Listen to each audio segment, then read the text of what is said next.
Sudah. Tolong hadirin damai. Kurang begitu jelas ya teman-teman suaranya karena ribut banget.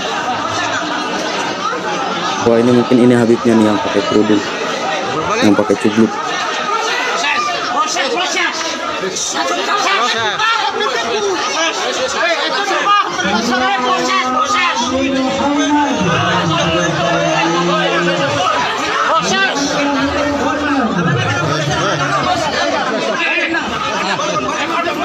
Ini akibat sikap arogansi ya sebenarnya.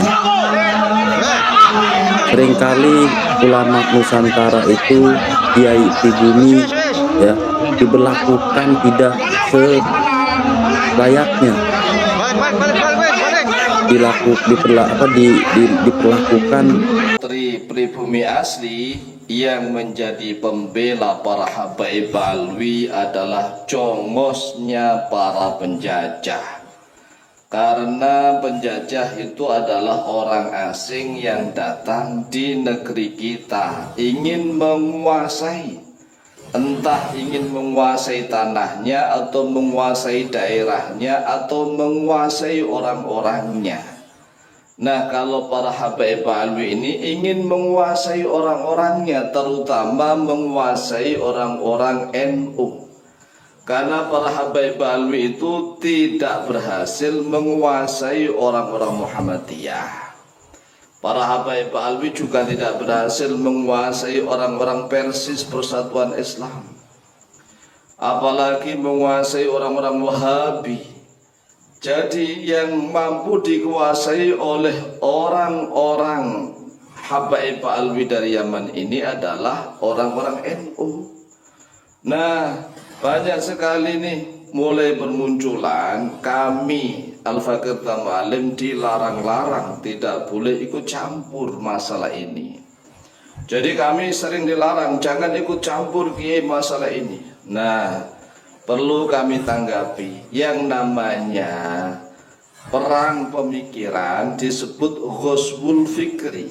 Ghazwul Fikri adalah perang pemikiran, perang opini.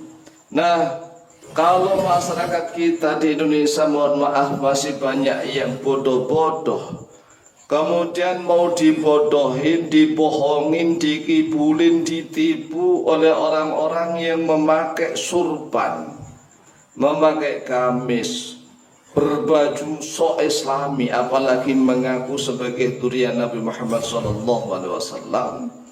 Kemudian kami diam saja, sedangkan kami tahu kebohongan mereka, kami tahu tentang kedustaan mereka, maka kami berdosa. Oleh sebab itulah kami tidak akan diam saja. Nah, mereka para habaib alwi ini kan membuat suatu narasi bahwa membela para habaib alwi itu sama halnya dengan jihad fisabilillah. Sehingga banyak sekali putra-putri pribumi asli yang masih membela para habaib alwi. Nah, kalau seandainya putra-putri asli pribumi ini misalnya yang ada ikatan batin karena menjadi murid-muridnya para habaib alwi, ini masih wajar. Tetapi ingat nanti ada tata cara khusus ya, karena telah terjadi pada zaman sahabat bagaimana para tabi'in itu menjadi muridnya para sahabat Nabi. Tetapi ketika perang Jamal atau perang Siffin, itu mereka harus menentukan sikap. Nah, oleh sebab itulah umat Islam Indonesia harus paham nih, kita akan membahas tentang cinta bangsa dan negara kita.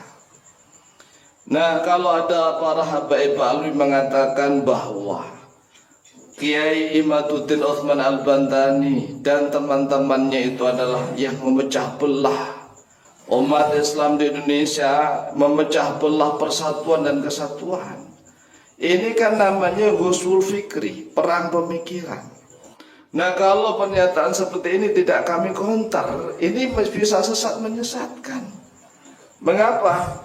Ya karena namanya orang pribumi asli itu kalau seandainya bersatu mengusir para penjajah, ya selesai, nggak ada yang dipecah belah.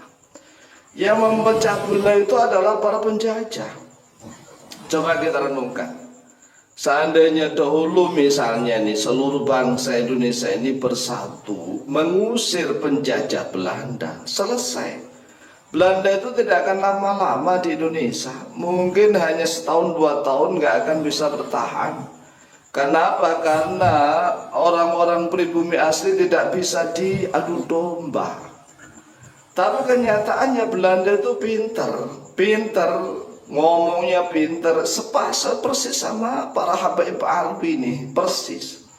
Strateginya persis.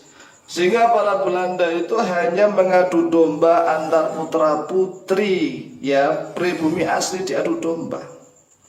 Sama dengan para Habaib Alwi. Mereka ini kan pendatang.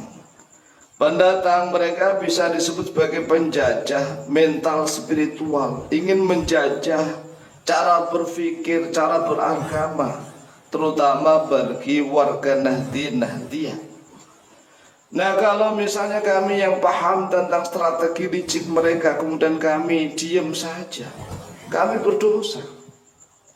Oleh sebab itulah, wahai saudara kami sebangsa setanah air Indonesia, ketahuilah bahwa setiap orang yang membela para Habaib Alwi adalah jongos penjajah. Ini jelas, rumus ini jelas. Pembela Habaib Alwi adalah jongos penjajah. Kalau ada pertanyaannya mengapa? Jawabannya adalah begini. Karena yang namanya penjajah adalah orang luar negeri, orang asing yang datang ingin menguasai. Sehingga guru-guru kita tatkala menciptakan lagu Ya Lalwatun, kullu mayyatika yawman tomi hayyal qahimama. Kullu mayyatika, siapapun orangnya yang akan datang, yang mendatangimu pada suatu hari nanti. Ya, kullu mayyatika yawman, ya yalqahimaman.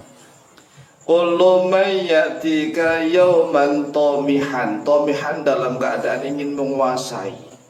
Ingin menguasai apa sajalah, entah itu menguasai tanahnya, daerahnya, menguasai orang-orangnya, menguasai cara berpikirnya dan seterusnya. Ya, tohiman yalqahimaman, mereka harus menemui kematian. Mereka harus mendatangi kematian. Oleh sebab itulah rumus ini para putra-putri Indonesia asli harus paham. Jadi harus paham nih. Jangan malah dibulak-balik. Masa sesama bangsa kita disebut sebagai pengadu domba, pemecah belah. Ini kan ghusul fikri yang luar biasa yang dilontarkan oleh para Habaib Alwi. Nah, putra-putri Indonesia asli harus dididik masalah kebangsaan. Karena yang namanya penjajah sekali lagi adalah orang luar negeri yang datang ingin menguasai. Maka dari itu seluruh putra-putri pribumi asli tidak boleh mudah terpedaya oleh kebohongan dan tipuan ucapan-ucapan para Habaib Alwi yang pandai berdusta seperti tipu daya para penjajah Belanda zaman dahulu. Namun jika ternyata masih ada putra-putri pribumi asli yang masih ngotot membela para Habaib Alwi karena dianggap benar, atau mungkin karena mereka menjadi murid-muridnya para Habaib Alwi, ya ini kan ada satu permasalahan. Maka pasukan PWLS tidak boleh ragu-ragu untuk menumpas mereka semua. Jadi ini sebagai senjata, sebagai pedoman dan patokan kepada pasukan BWLS. Tidak boleh ragu-ragu untuk menumpas mereka semua. Mengapa begitu? Ya karena mereka, para pembela para Habaib Alwi ini sudah menjadi pengkhianat bangsa Indonesia. Coba kita renungkan, kalau seandainya seluruh putra-putri Indonesia ini bersatu padu, satu suara, fi kalimatin sawa ala kalimatin sawa, satu kalimat yang sama, maka yang menjadi permasalahan kan jelas ceto terwelo-welo. Pribumi melawan orang-orang Yaman yang ada di Nusantara, kan jelas. Jadi judulnya Pribumi Asli Nusantara melawan turunan-turunan Yaman yang ada di Nusantara. Ini jelas, rumus begini jelas. Tapi masalahnya orang-orang Yaman tidak mau ya melawan kita misalnya. Mereka orang-orang Yaman itu menggunakan siasat seperti Belanda. Akan menggunakan murid-murid mereka, pengaruh-pengaruh mereka, muhibbin mereka untuk melawan bangsa sendirilah. Mereka lah orang-orang Yaman itulah yang mengadu domba, memecah belah antar kita sesama bangsa Indonesia. Demikian semoga bisa dipahami dan barokah, lebih kurangnya mohon maaf. Wallahu taala a'lamu bishawab.